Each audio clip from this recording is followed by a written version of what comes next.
EMDR stands for Eye Movement Desensitization and Deprocessing. It was discovered in 1987 by Dr. Francine Shapiro, who was dealing with some disturbing thoughts and emotions that were bothering her. While walking in the park, she noticed these feelings suddenly vanished. She started feeling much better. Later, she decided to investigate what had happened. She discovered something crucial that would help millions of people suffering from PTSD. Moving one's eyes rapidly back and forth, while thinking about something upsetting, can help someone calm down.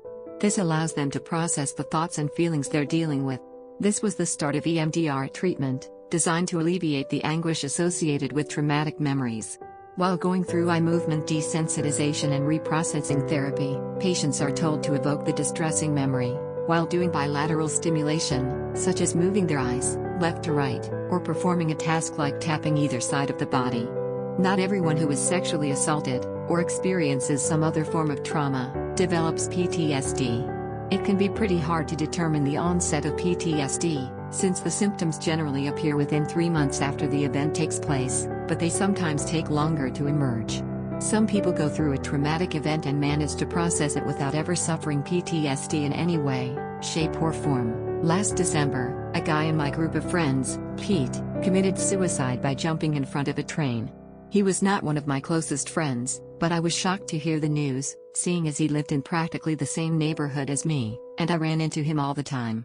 My best friends had known him very closely, and he even lived in the same building as my friend George. We searched the news for information on where this happened. Perhaps unsurprisingly, Pete had killed himself on a railroad crossing close to the neighborhood we lived in. George got the fright of his life when he realized he'd biked right past the spot where it happened, that very night. The worst part is that he remembered seeing the police putting white sheets into a bunch of bright blue drum barrels. Then it hit him. It was the police wrapping Pete's mangled body parts in the white sheets and inserting them into the chemical storage containers he'd seen. I was very worried for George's mental health. I still am sometimes. Most people would probably develop some sort of PTSD after going through something so horrific. However, George tells me he's doing fine and he never gets flashbacks. Some people simply do not develop PTSD after going through a traumatic event.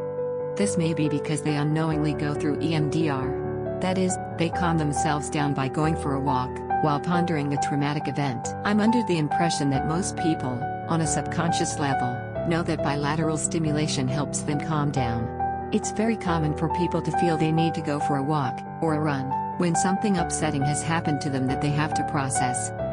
Iva Bikanik, who is one of my country's most renowned psychologists specializing in PTSD, has confirmed this to me, while I was going through treatment at the center she worked at. I feel like people who go through severely traumatic experiences without developing PTSD manage to process the impact due to the fact that they allow themselves to experience these thoughts and feelings as they go about their lives shortly after. Whether it be by walking, running, cycling, or performing other bilateral tasks throughout the day.